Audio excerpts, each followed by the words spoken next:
नमस्कार दोस्तों, आप सभी लोगों का स्वागत है स्टॉक मार्केट के इस नए चैनल में जिसका नाम है द मार्केट टाइम। ये चैनल मैंने आज स्टार्ट किया है आप सभी लोगों की हेल्प के लिए, क्योंकि मैं इस मार्केट में बहुत लंबे टाइम से काम कर रहा हूँ और मैं चाहता हूँ कि मैंने जो इस मार्केट से सीखा है वो सारी चीज़ें आपको भी सिखा पाऊँ। जितना आप लोग समझते हैं कुछ उसमें बेटर अंडरस्टैंडिंग के लिए मैं भी उसमें हेल्प कर पाऊँ। अगर मैं मार्केट की बात करूं तो मार्केट में दो तरह से लोग काम करते हैं। एक तरीका होता है टेक्निकल एनालिसिस का, जिसमें बहुत सारे ट्रेडर्स भाई हमारे काम करते हैं। दूसरा तरीका होता है फंडामेंटल एनालिसिस का। इसमें ज़्यादातर जो लॉन्ग टाइम के लिए इन्वेस्ट करते हैं मार्केट में वो लोग काम करते हैं। दोनों का काम करने का अपना एक तरीका होता है, दोनों के अपने अपने एक बेनिफिट भी हैं काम करने के। बेसिकली हम लोग जो पहले सीखेंगे वो टेक्निकल एनालिसिस कैसे काम करता है वो चीज़ें जानेंगे। उसके बाद में फिर धीरे से हम लोग ये भी जानेंगे कि फंडामेंटल एनालिसिस के बेसिस पे हम लोग कैसे इन्वेस्टमेंट करते हैं, जिससे हमारा एक अच्छा पोर्टफोलियो बिल्डअप होता है जो लॉन्ग टर्म में हमें बहुत अच्छे बेनिफिट्स देता है। उससे अच्छे रिटर्न्स भी निकल कर आते हैं। अगर हम टेक्निकल एनालिसिस की बात करें तो टेक्निकल एनालिसिस में हम लोग कैसे काम करते हैं।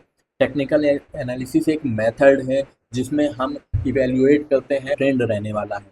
उसके लिए हम हेल्प लेते हैं प्रीवियस की, मतलब कि पहले मार्केट में 15 दिन पहले, 1 महीने पहले, 1 साल पहले मार्केट किस तरीके से काम करती हुई आई है, उसके बेसिस पे हम लोग एक आइडिया लगाते हैं। बेसिक सी बात समझिए, हमारे घर में सभी के हमारे रिलेटिव्स होते हैं या हमारे दोस्त होते हैं। हम उनके पिछले बिहेवियर के बेसिस पे जानते हैं कि ये आगे चल के कैसे काम करने वाला है। हम एक अच्छा आइडिया लगा लेते हैं। जैसे किसी को गुस्सा ज़्यादा आता है तो हमें एक आइडिया होता है कि अगर हम इसको ये बात बोलेंगे तो शायद ये गुस्सा कल जाएगा इस बार भी, क्योंकि पहले 10 में से 7 बार 8 बार उसने ऐसा ही किया है।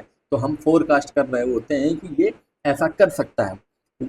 और ये सारी चीज़ें चाहे इंसानों की लाइफ में हो, या हम स्टॉक की बात करें या कमोडिटी की बात करें या कोई भी, या क्रिप्टो करेंसी की बात करें, किसी भी बेसिस पे बात करें तो ये सारी चीज़ें होती हैं।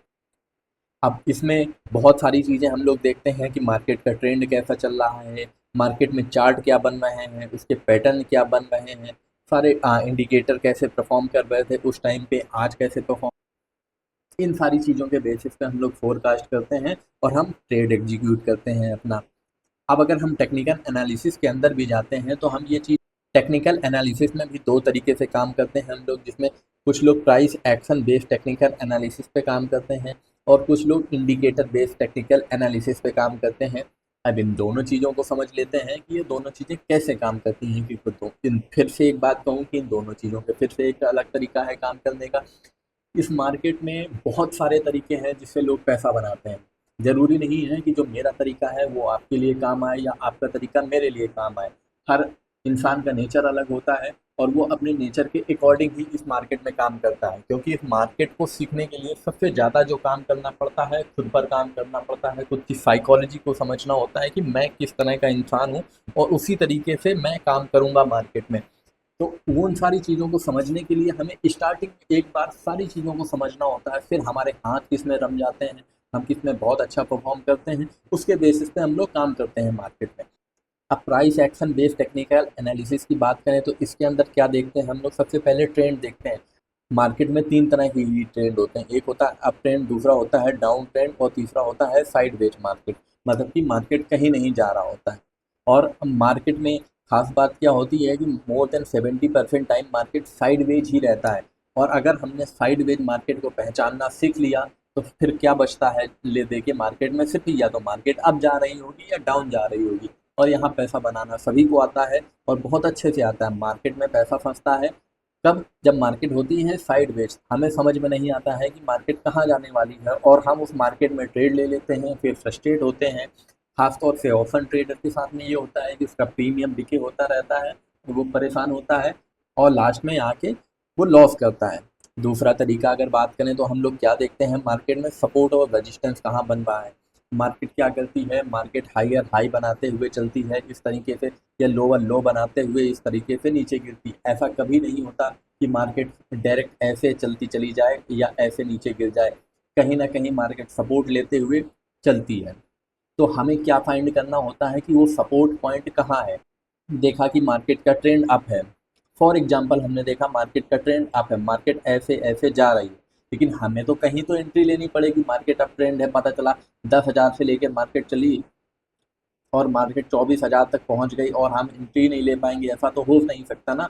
तो हम क्या करेंगे, फॉर एग्जांपल यहाँ पर मार्केट 10,000 में है, हमको अंदाजा लग गया कि मार्केट आगे जा रही है, कहाँ तक जाएगी नहीं पता है, तो मार्केट यहाँ आई, तो हम क्या करेंगे, प्रीवियस यहाँ कहीं जाके अगर सपोर्ट मार्केट बना रही होगी तो हम यहाँ एंट्री कर जाएंगे। इससे क्या होगा कि अगर मार्केट यहाँ से नीचे भी चली जाती है तो यहाँ कहीं स्टॉप लॉस रखेंगे और हमारा स्टॉप लॉस छोटा होगा और हमारा नुकसान भी कम होगा।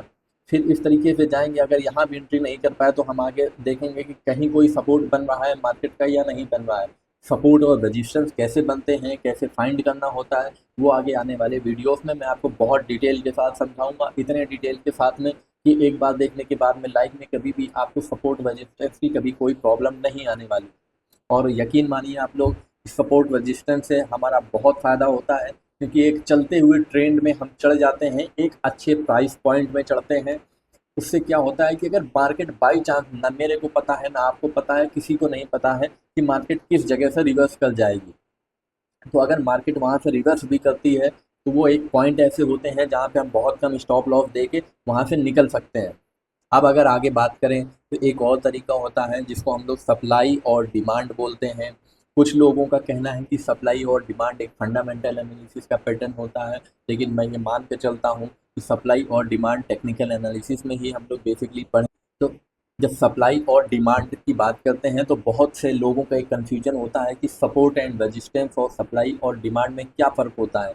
इन सारी चीज़ों को हम लोग आगे आने वाले वीडियोस में बहुत डिटेल के साथ समझेंगे कि इनमें क्या फ़र्क होता है। लेकिन अगर बेसिकली आप अभी बात करूं मैं, तो फॉर एग्जांपल ये एक सपोर्ट बनता जा रहा है, सपोर्ट लाइन हो गई, ऐसे ऐसे मार्केट चल रही है, सपोर्ट हो गया, ये सपोर्ट हो गया, इस तरीके से चलता रहता है।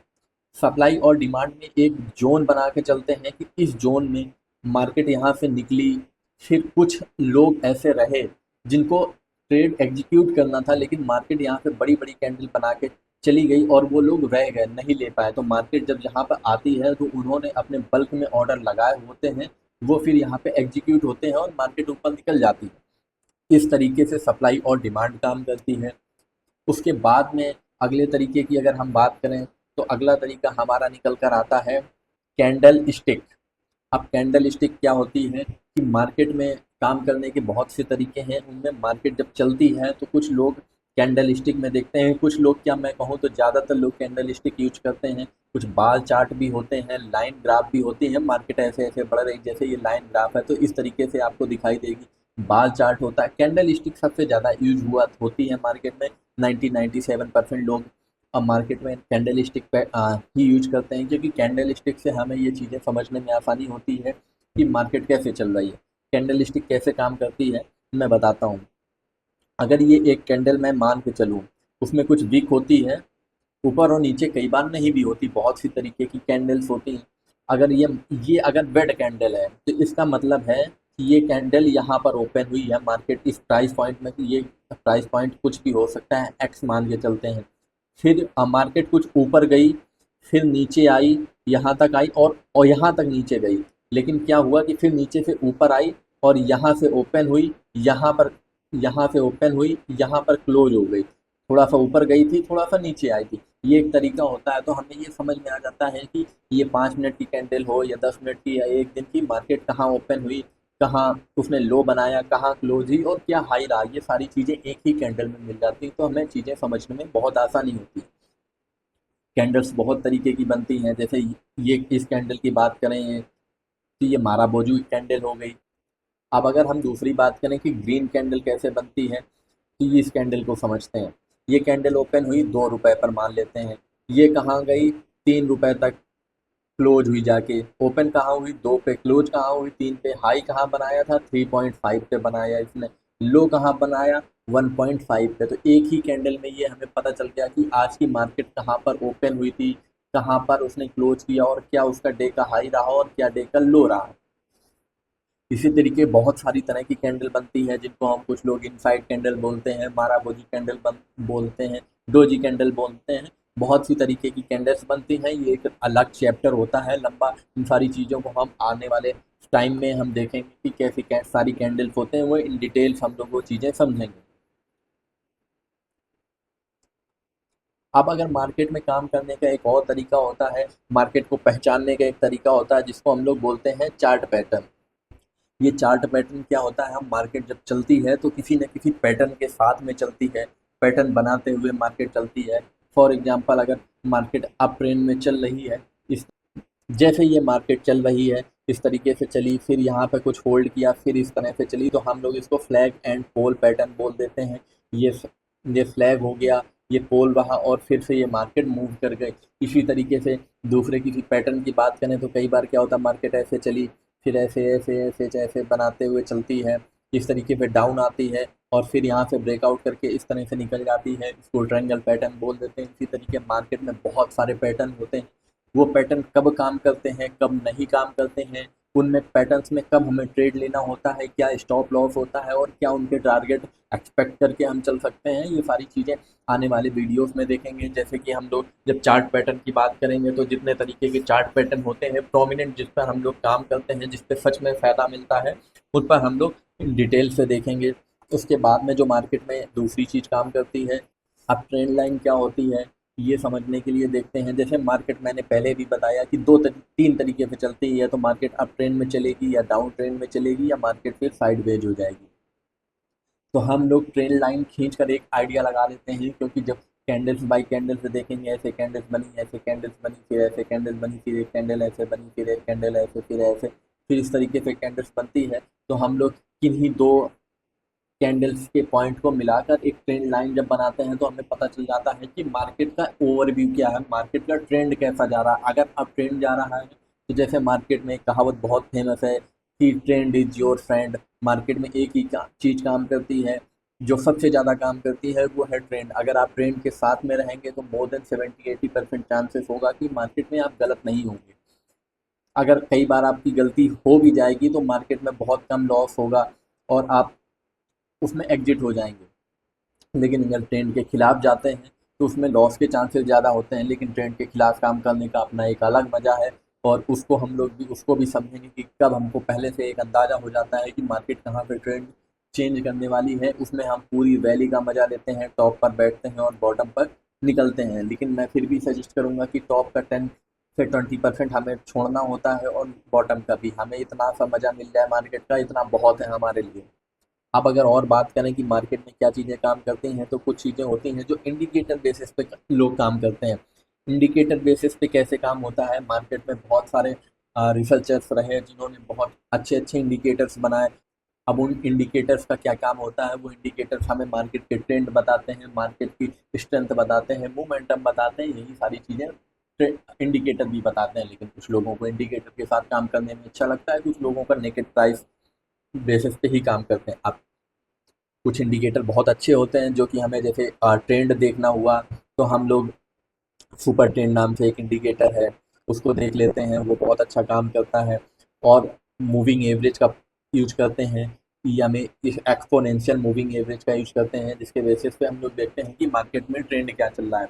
सभी लोग अपने अपने बेसिस पे मूविंग एवरेज सेट करते हैं, कुछ लोग 20 डे का, कुछ लोग 50 या कुछ लोग 200 डेज का देखते हैं। अगर मैं बेसिकली बात करूँ ऑप्शन बायर की, उसको तो मोमेंटम में ही मज़ा आता है, उसके लिए मोमेंटम के अलग इंडिकेटर होते हैं कि मोमेंटम में किस इंडिकेटर से हमें अंदाज़ा होगा कि यहाँ से मार्केट अच्छा मूव करने वाली है, और कहाँ पे और कहाँ पर हमें एंट्री करनी है और कहाँ पे एग्जिट करना होता है।